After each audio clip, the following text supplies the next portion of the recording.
Bonjour à toutes et à tous, bienvenue dans cette édition dédiée à ce week-end de braderie de Lille. L'édition 2019 se tient d'ailleurs jusqu'à ce dimanche soir 18h. Une nouvelle édition qui doit rassembler d'ailleurs quelques 2 millions de touristes, le tout sur 150 hectares de terrain lillois. Une braderie historique qui reste riche en symboles et le plus emblématique, beaucoup en conviennent, reste la moule frite, un plat typique et pour cause, car 500 tonnes de moules viennent chaque année ravitailler les commerçants ce week-end. L'année dernière, Martine Aubry, la maire de Lille, fustigeait d'ailleurs la hausse des prix des moules frites, un message qui semble être passé avec des commerçants qui prônent de plus en plus des prix abordables, le tout pour satisfaire tous les gourmands. Rémi Desremeaux était d'ailleurs avec Marc Lelieur, le patron de la Chicorée à Lille, qui participe comme chaque année, dit-il, au fameux tas de moules. Il revient sur cet appel de la mairie. On vend de la moule, il est hors de question d'exagérer au niveau des prix. Nous, personnellement, on vend sur les chicorées les moules à 12 euros.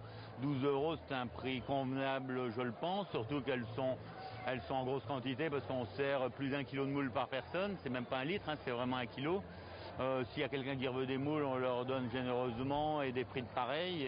Et notre but, c'est de faire des flux et de pas du tout abuser en prix. Personnellement, je préfère faire plus de volume en gardant des prix raisonnables. La moule à 14, 15, 16 euros, ça commence à devenir cher globalement. Ce qu'on remarque quand même depuis notamment 2 ans, c'est une braderie paisible, une braderie gérée, une braderie où la population est sympa, très familiale. Quand vous regardez bien, il y a plein de poussettes, plein d'enfants, c'est vraiment une braderie populaire et sympathique. Et qui dit braderie dit tourisme avec des visiteurs qui viennent de différents pays. Pourquoi? Car la braderie de Lille, on le rappelle, reste la plus grande braderie d'Europe. Un bon point pour Yann Orpin, le président de la Chambre de commerce et d'industrie du Grand Lille. Nous l'avons rencontré sur le toit de l'hôtel Bellevue Grand Place, c'était ce samedi après-midi. L'occasion de revenir avec lui sur l'importance de voir la braderie être chaque année de nouveau à la disposition de tous les touristes. Le nombre d'événements à Lille augmente de manière considérable et donc justement c'est le rôle notamment de cette commission, c'est de pouvoir être ensemble pour proposer des événements qui peuvent se dérouler sur notre territoire. Il y a tellement de conventions que je ne peux pas toutes les citer aujourd'hui, mais il y aura des événements toutes les semaines qui se dérouleront sur tous les événements, notamment on a le Lille Grand Palais, on a effectivement la Chambre de commerce, mais il y a plein d'événements aujourd'hui qui se déroulent dans plein de lieux. Donc l'objectif c'est d'augmenter encore ce nombre d'événements, mais surtout c'est de pouvoir accueillir ces gens qui viennent et donc d'avoir des hôtels qui puissent accueillir toutes ces personnes. On est aujourd'hui 9e ville de France en termes de notre activité. L'ambition c'est d'arriver 5e. Donc c'est pour ça qu'on a besoin d'avoir ces nouveaux hôtels qui s'ouvrent d'ici la fin d'année. Ça arrive pour être encore plus attractif, accueillir encore plus d'événements. Puisque là on parle du tourisme, mais il y a également le tourisme d'affaires qui est important. Et plus on aura d'hôtels qui sont présents, et puis des hôtels haut de gamme avec un bel accueil, plus on pourra accueillir de monde. Ça va apporter pour le territoire, quand ils seront vraiment en vitesse de croisière, 50 millions d'euros de chiffre d'affaires par an. Et donc évidemment ce sont les commerçants, les hôtels et les restaurants qui vont en bénéficier.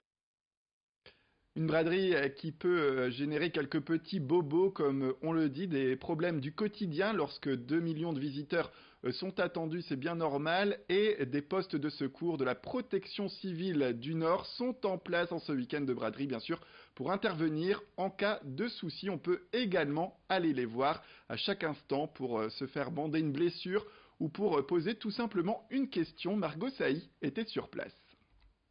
Toutes les personnes qui ont la tenue orange et bleu sont des secouristes bénévoles, donc formés, c'est une formation équivalente à celle des sapeurs-pompiers. Et on est en relation directe avec les équipes de régulation médicale au SAMU. On est en relation directe aussi avec les autres services de l'État qui sont en préfecture, ce qui permet, si on a besoin d'un renfort médical, de le faire pousser sur nos postes de secours ou sur nos interventions directement dans la ville. Il y a pas mal de monde qui passe, alors pour l'instant il n'y a rien de grave à déplorer ou de très important. Il y a énormément de bobologie, des personnes viennent en braderie, n'ont pas forcément les bonnes chaussures. Phénomène très classique où voir son pieds nus ou en tongs. Depuis ce matin il fait très chaud, là il fait 33 degrés à l'ombre, tout le monde n'a pas forcément bu beaucoup d'eau. Donc c'est les causes principales pour lesquelles on a du monde dans nos postes de secours. Voilà pour cette interview menée devant le Square Foch, l'un des points de ralliement de la protection civile du Nord durant ce week-end. Et puis la braderie ne serait pas ce qu'elle est aujourd'hui sans la foire et ses 180 attractions, les chaises volantes, la maison de l'horreur, la pêche au canard, tous les traditionnels et des nouveautés sont à découvrir en ce week-end et d'ailleurs même après. Direction le Champ de Mars où nous étions en ce week-end de braderie avec Rémi Desremeaux, notre journaliste qui a pu faire un point avec Geoffrey De Vreys. C'est le président du comité des forains de Lille pour parler notamment de l'affluence en cette braderie. Une interview en hauteur, vous allez le voir, sur la Grande Roue, emblématique elle aussi à Lille. Ça a toujours marché en binôme, à la braderie de la Foire, ça a toujours été important, une masse de monde énorme. Et voilà quoi, c'est ça qui est important, c'est déjà la masse de monde qui se déplace sur la braderie qui vient finir sur la foire généralement, quoi. Forcément c'est le meilleur week-end sur les 5 de la foire, hein, au niveau du monde et de l'affluence, ça c'est sûr. On est quand même sur la plus grande fête foraine des Hauts-de-France, et puis une des troisièmes dans les 3 plus grandes en France, et une des plus vieilles aussi, 183 ans. Donc voilà, c'est quand même vraiment important.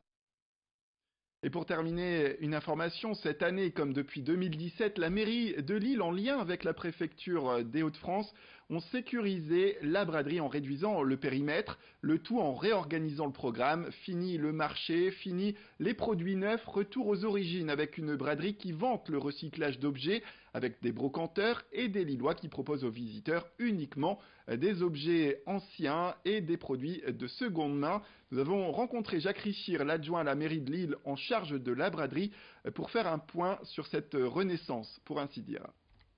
Nous, on n'était pas très satisfaits depuis quelques années parce que la présence massive de commerçants non sédentaires, bon, on n'a rien contre eux, mais venir acheter des t-shirts, des pulls péruviens, des baskets à Lille, c'est pas ça, des kebabs, des groupes électrogènes. Et le fait qu'on ait dès 2017 supprimer ça, hein, pour ne revenir qu'à la vente d'objets anciens, hein, de la deuxième vie ou la troisième vie des objets, bon, à l'exception bien sûr des commerçants du centre-ville, c'est quand même normal que le samedi en particulier, ils puissent vendre, hein, mais ça donne, d'abord ça a permis d'aérer les rues, hein, des secteurs comme le Boulevard de la Liberté, où c'était vraiment avant la boîte de sardines, hein.